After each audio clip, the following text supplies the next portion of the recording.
Hello everyone, I'm Geraldine Diliwagon and today I'm going to perform hand washing technique. Return demonstration and hand hygiene is considered a primary measure to prevent infections, and it is the single most important procedure to deter the spread of microorganisms and therefore prevent healthcare associated infections. So prior to the conduct of the procedure, first, ensure that the equipments to be used or to complete this includes an easy-to-reach sink with warm water, antimicrobial soap, and paper towels. So, next, we'll have to stand in front of the sink. Remember that the sink is a contaminated area, and so we must avoid touching it, and also our uniform should never contact with the sink so as to prevent the transfer of microorganism into our uniforms.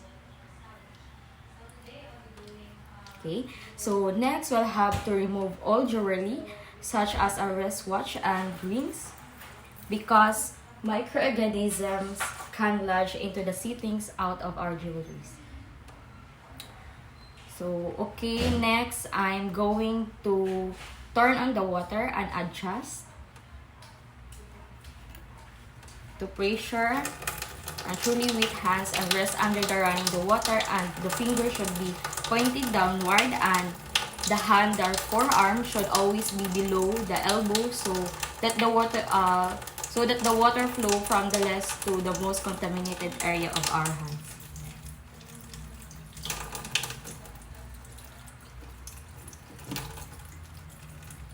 Now inspect the condition of cuticles of the hands and forearms or any abrasions, cuts, or lesions, because can upon once can harbor high concentration of microorganisms. Now apply good amount of antimicrobial soap and lather hands thoroughly by rubbing palm to palm to circular manner. Now I'm going to rub back of my each hands with the finger interlaced.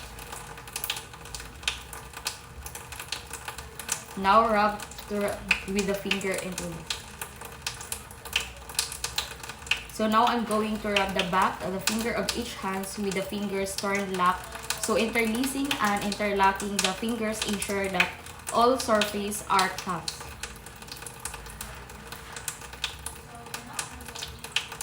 Now rub the palm in the rational manner so the rubbing the infections mechanically loosens dirt and the microorganism. Okay, next, clasp the fingers and rub into the palm of the opposite hand.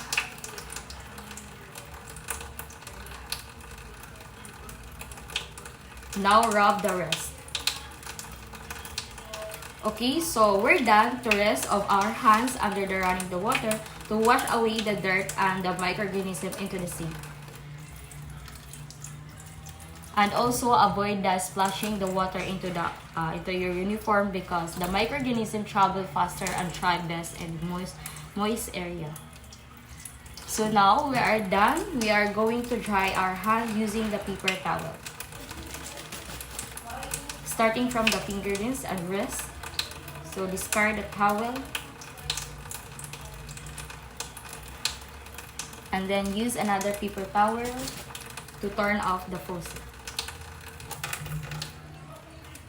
Okay, so this is touching because the faucet is the contaminated area, and if we do touch that, then we'll have to do the whole process again. So discard the paper towel into the trash can. So in healthcare setting, always remember and follow the 5 moments of hand hygiene, like touching the patients before the procedure, after the procedure, body fluid exposure rest, and after touching the patients, and also after touching the patient's surrounding. That's all for today. Thank you for watching.